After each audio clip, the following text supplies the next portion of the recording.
एक जंगल था। जंगल में रानू, मोनू और टीनू मौसी बहुत अच्छे दोस्त थे।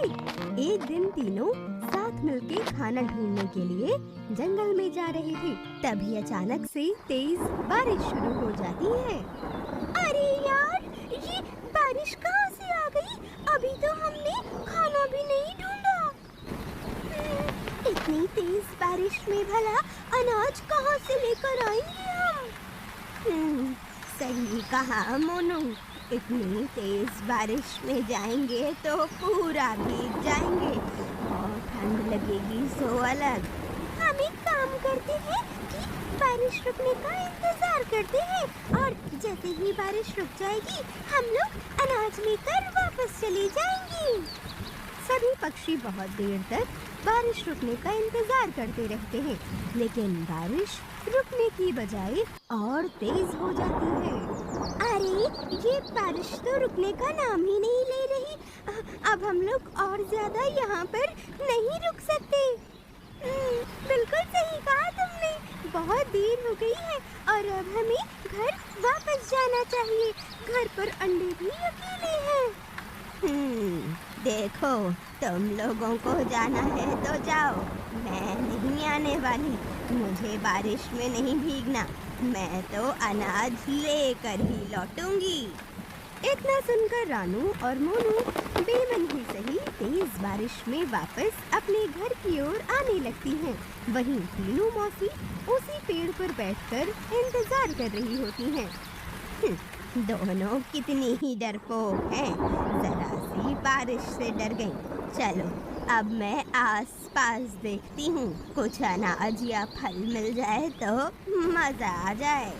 ऐसा सोचकर तीनों मौसी आस-पास देखने लगती हैं और तभी मौसी की नजर एक गुफा पर पड़ती है। तीनों मौसी गुफा के अंदर चली जाती हैं। अरे वाह भाई, गुफा तो बहुत ही बढ़िया है। और यहाँ तो बहुत ही बढ़िया फल भी दिखाई दे रहे हैं, लेकिन इस गुफा में रहता कौन होगा?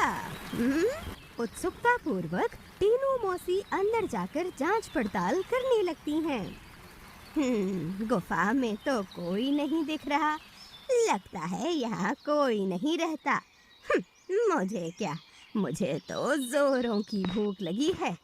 चलो, अभी के लिए मैं इन फलों को खा लेती हूँ। तीनों मौसी बड़े चाव से फल खा ही रही होती हैं कि इतने में वहाँ पर एक शिकारी चील आ जाता है। अरे चिड़िया, तुम मेरी गुफा में क्या कर रही हो? अरे वो, मुझे बारिश की वजह से बहुत भूख लगी थी, इसीलिए बस फल खाने गुफा में चली आई। मुझे माफ कर दीजिए, मैं अभी यहाँ से चली जाती हूँ। अरे चिड़िया, अब तू कहीं नहीं जा सकती। इस गुफा में जो एक बार आ गया, समझो आ गया।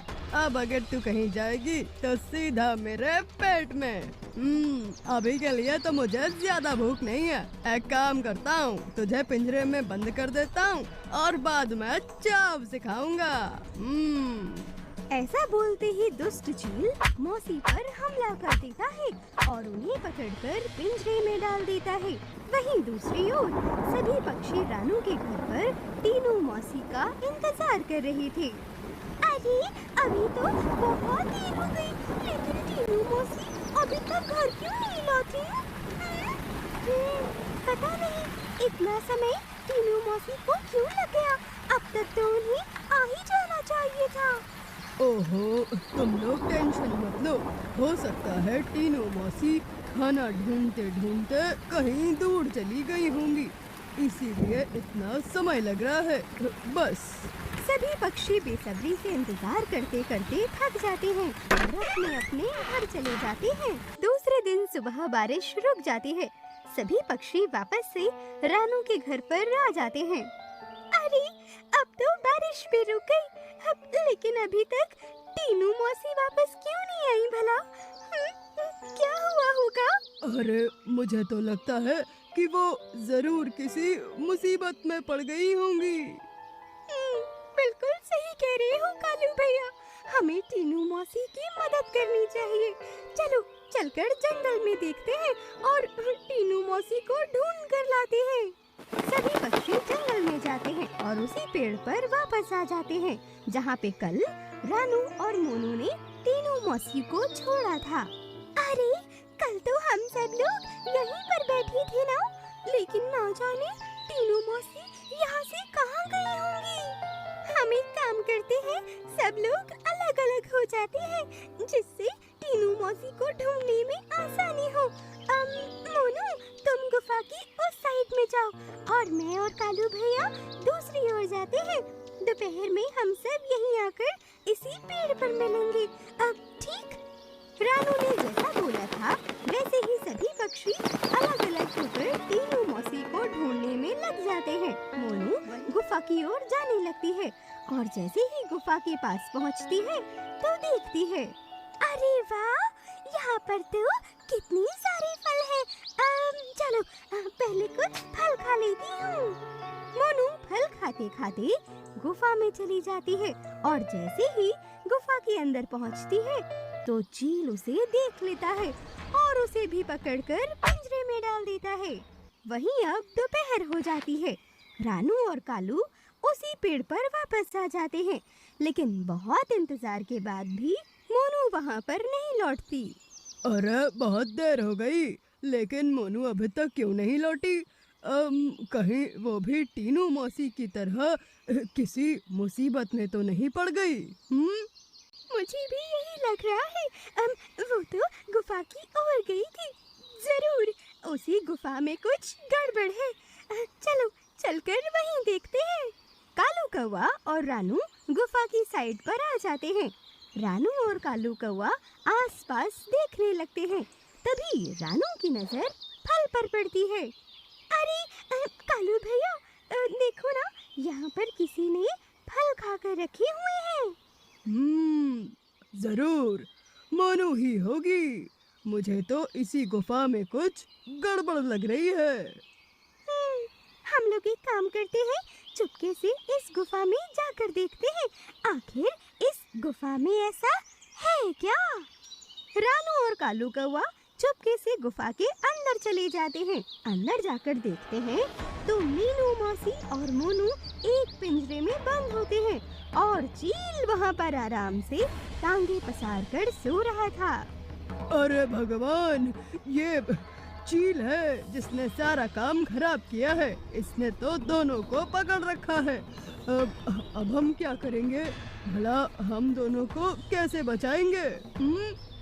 कालू भैया, मेरे पास एक युक्ति है। आप मेरे साथ चलो और मैं जैसा कहती जाती हूँ वैसा करते जाना। कालू कौवा और रानू गुफा के बाहर आ जाते हैं। थोड़ी देर के बाद दोनों सूखी हुई घास और थोड़ा सा सामान लेकर फंसाते हैं। कालू भैया, आप सूखी घास यहाँ पर रखो और मैं उसे जलाती हूँ। दोनों गुफा के बाहर रहकर घास को जलाने लगते हैं और जैसे ही घास जलने लगती है तो सारा धुआं गुफा के अंदर जाने लगता है। थोड़ी ही देर में ढेर सारा धुआं गुफा के अंदर फैल जाता है। पूरी गुफा धुएं से भर जाती है। अरे ये क्या?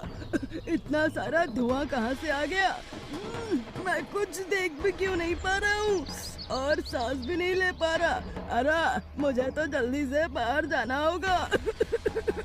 तड़पते हुए चील जैसे ही गुफा से बाहर जाने लगता है तो तुरंत जाली में फंस जाता है। दरअसल रानू और कालू कौवे ने गुफा के प्रवेश द्वार पर जाली लगा दी थी। जैसे ही चील बाहर आएगा तो तुरंत इसमें फंस जाएगा और वैसे ही हुआ। दोनों चील को पकड़ लेते हैं और गुफा में से मोनू और टीनू मौसी को बचा लेते हैं। सभी मिलके चील को बहुत अच्छा सबक सिखाते हैं और वापस हंसी खुशी अपने अपने घर चले जाते हैं। जंगल में खुशियाँ वापस से लौट आती हैं। सभी पक्षी टीनू मौसी और मोनू को देखकर वापस से खुश हो जाते हैं। तो दोस्तों, इस कहानी से हमें यही शिक्षा मिलती है कि हमेशा समझदारी से काम लेना चाहिए और लालच में नहीं पड़ना चाहिए। तो दोस्तों, आपको हमारी ये कहानी कैसी लगी हमें कमेंट बॉक्स में जरूर बताइएगा।